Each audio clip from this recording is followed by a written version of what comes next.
When a player is placing their bets, the chips must be stacked. They cannot lay like that. They must be stacked up. And if they are betting different denominations, just like that, the smallest one should be on top.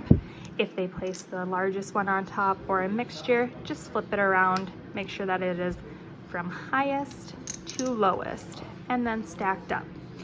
When you go through, make sure that the betting amount is no larger than the maximum and no smaller than the minimum. This is a $20 bet. You will have to take off a 5 and give to the player because the maximum is 15. Now, when you're paying out, the chips must be spread out.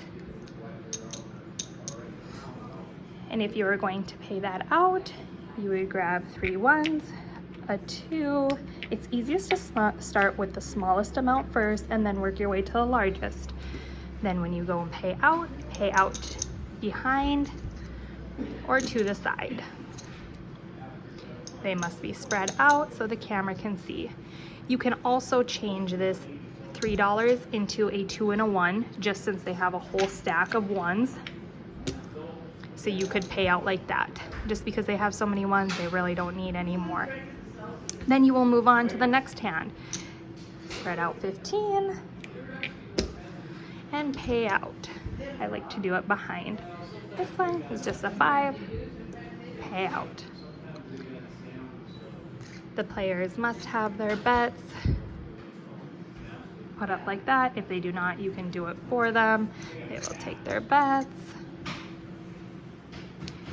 Now, if a person gets a blackjack, there will be on the back of your tip cup a cheat sheet. This bet is $5, $7, $8, $9, $10. So you can look at the 10 if needed be at the beginning on this cheat sheet. You see $10 equals a $15 payout. What I like to do is I like to match the bet, and then the extra bet win of $5 I like to put right behind. So you can see that this matches, and then you have your extra blackjack winning behind it. For example, on this $15 bet, it's going to be $22.50.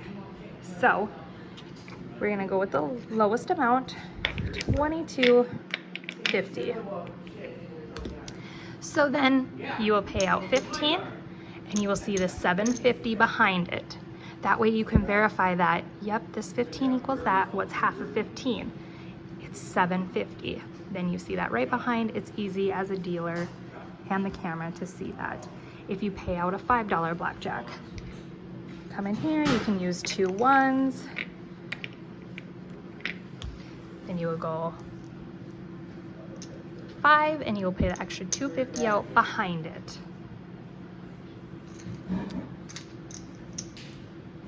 The players will place their bets again. Now, if a player over here is betting $15 and they lose, but this player wins, you cannot take this and just put over there. You cannot do that. You have to take this bet, put it back in the chip tray, come over to this person's bet, and come back in. You cannot take one hand bet and move it over to another. They have to always, the losing bet always has to come back in the chip tray and then paid out.